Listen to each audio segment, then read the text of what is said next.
I'm reading from John chapter 6, verses 16 to 21. That evening, Jesus' disciples went down to the shore to wait for him. But as darkness fell and Jesus still hadn't come back, they got into the boat and headed across the lake toward Capernaum.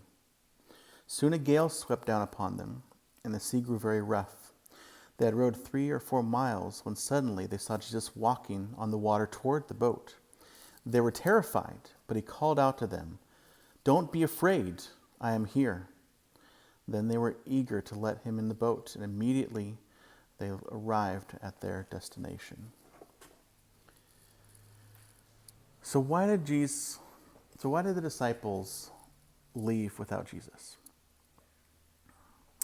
The very short section, this is just after feeding the 5,000, and they're at the shore, they get in the boats, wait for a little bit, but otherwise they take off and leave Jesus on the shore, where they instructed to go without him. Did they leave on their own? But how many times do we wait for Jesus and then move ahead on our own?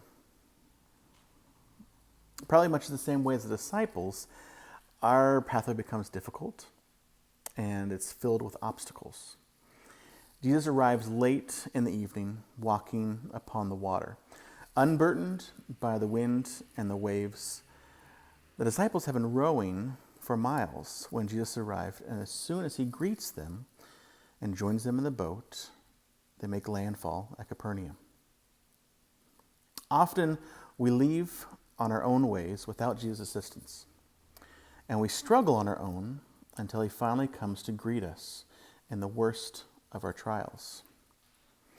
And as soon as we have Jesus with us in the boat, the rest of the project is smooth sailing. We cannot get ahead of what God is doing in our lives. It's only going to lead to pain, to fear, and struggle. Jesus may not be moving as fast or as active as we are, but we're going to be stuck in the water until he arrives.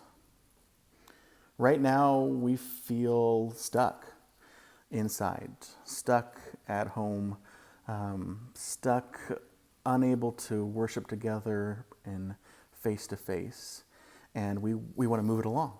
It's been months and months and months, and we want to keep going. We want to move this thing past and just be able to be back in the building again.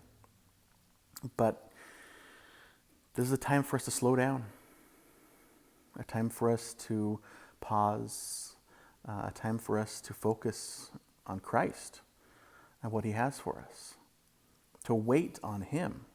And all we want to do is jump in the boat and get to the other side, get to the next thing, get to the next project and what God, is planning to do. And yet, he took the time. Where was he? He was back on the shore. He took time to pray, took time to give honor to his Father, and to prepare himself for the next project. So while the disciples struggled and pushed against the waves, he was preparing himself. And he comes upon the water to rescue them, to get in the boat and make landfall. As much as we want to get to where we're going, as much as we want to move on to the next thing that we think God is leading us to, if we don't stop and pray and give glory to God to find out his next move, even if that is waiting, we're going to be left stuck in the water. We cannot leave shore without Jesus in the boat.